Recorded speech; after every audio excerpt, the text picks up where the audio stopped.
Good novels can be bad. Wait, no. Bad novels can be good. Boy, that opening line wasn't. If you want to get better as a writer, one very common piece of advice is to read.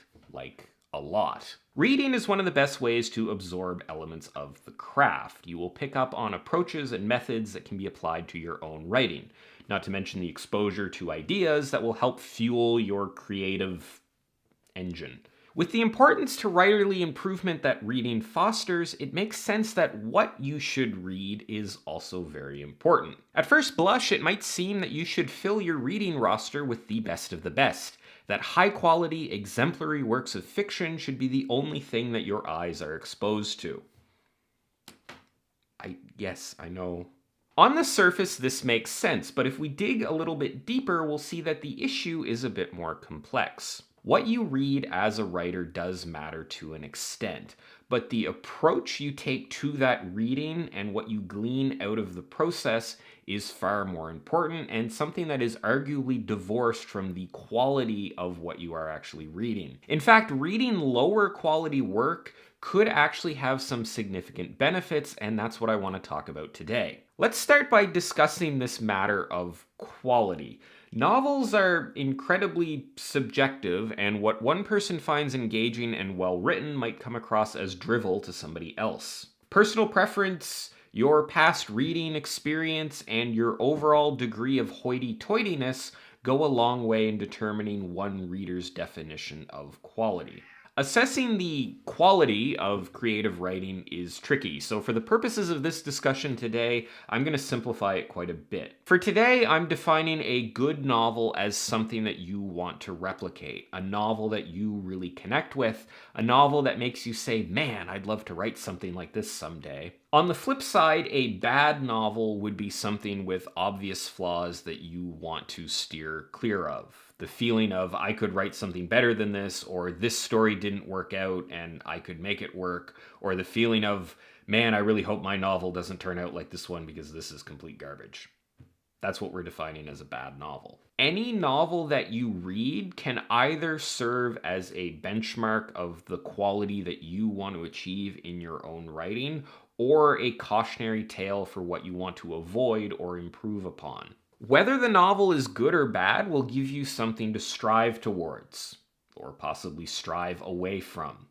Can you strive away from something? It shouldn't matter what the quality of the novel is. Either end of the spectrum can give your writing efforts some direction, and that's what matters. The reason that you should read as a writer is to understand what direction you should be taking your own practice in. And that direction can either be towards something or away from something. Lower quality novels tend to be riddled with mistakes. Plot problems, characters that don't work, prose, flow problems, maybe even like grammatical problems. Good writing is almost more about cutting away problems than it is about adding good things into it. Removing weak parts of your writing will often lead to stronger writing. You'll see this with well-written prose. It's very clear. There isn't a lot of effort that goes into parsing it on the part of the reader.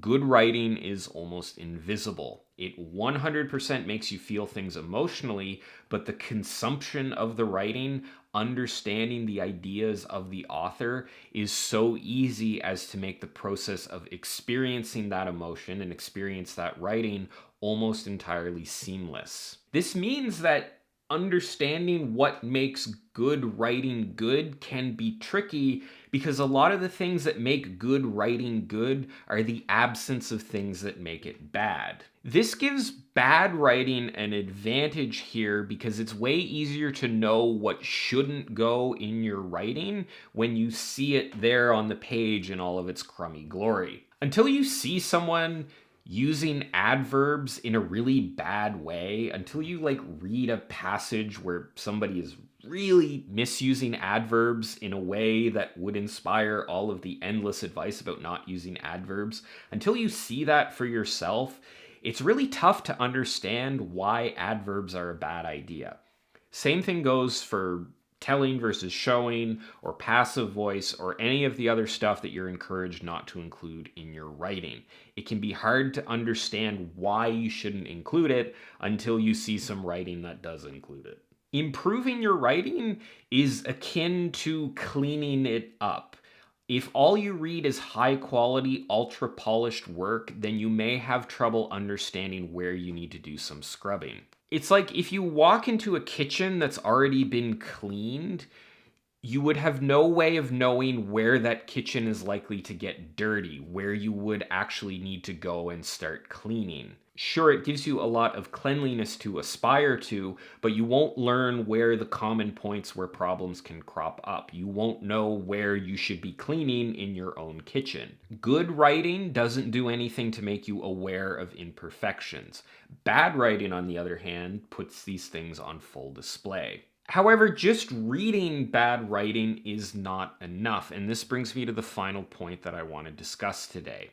What you get out of reading a particular novel depends less on the quality of the novel itself and more on how you, the writer, interpret what's contained within that novel. You can learn a lot from a bad novel, and you can learn nothing from a good novel, depending on how you approach either of them. Reading like a writer is different than reading purely for pleasure. Reading to improve your writing means reading with more thought, with more reflection. You kind of almost have to take that normal reader who's just reading for enjoyment and try to observe how they react to the novel. You have to ask yourself what fuels those reactions. You kind of have to take a step back and observe yourself as you're reading. Notice your reactions. Notice what intrigues you. Notice when you start to lose interest. Notice when you connect with a particular plot or character.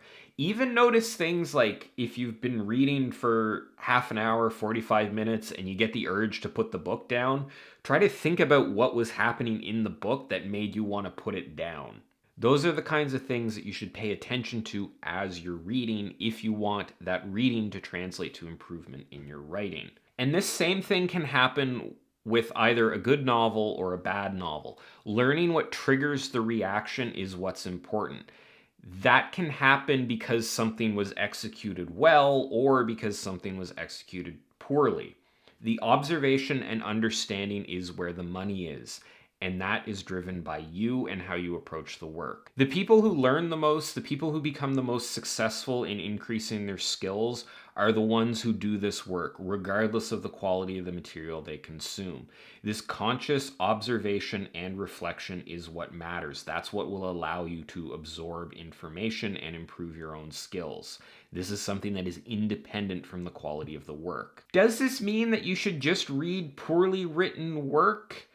I would argue no. I think variety is really what you should strive for. Your reading diet should consist of both polished work from experienced authors and first drafts posted on critique sites by random people on the internet. You will learn as much from one type of writing as the other. What matters is the process and the mindset you take when parsing that work. Speaking of parsing work,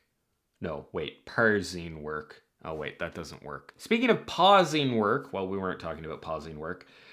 The work of this video is about to be paused because we're at the end of the video. So there you have it. I'd love to hear about your thoughts on this in the comments down below. If you want to see more stuff like this, you can check out all my other writing advice related videos and subscribe to my channel. As always, thanks for watching, and I will see you next time.